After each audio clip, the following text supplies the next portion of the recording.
I don't believe it's going to be as much as an issue as people think it is, because I get this question a lot from CEOs and CFOs, and what they actually find out really quickly that it's not as simple as that. It's not just about the dollar against the rest of the world. So when you're talking to these CEOs and CFOs, they all of a sudden find out and talk about how currency isn't just one-way dollar against everybody else. They have lots of implications all over. So what they try to do first is actually understand where all these currencies could be impacting them.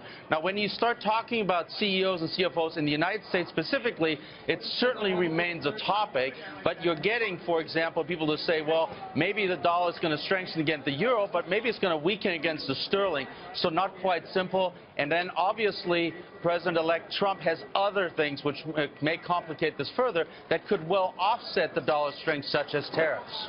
Well, let me ask you about China in particular. That trade relationship, he has made very clear he is not happy with the relationship with China in particular. And he's got that. He may have an independent England to deal with in the next year, depending on what happens with Brexit. So what does it mean if we do have a stronger dollar and maybe you get a weaker Chinese currency? What does that do for us? What does that mean for him?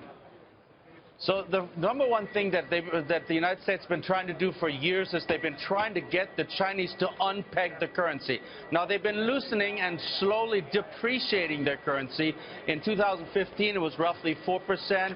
In 2015, it was another 6.8%. So they're already depreciating it. I think the President-elect Trump and this current administration really wanted it to unpeg and go down quicker. And that's the issue that they have, and that's what they're trying to achieve.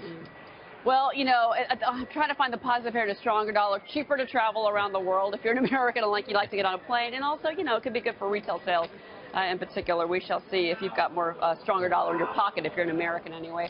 Wolfgang Koester, thank you very much, Wolfgang. We're going to be watching the currency as well. Thank you, sir. All right, you bet.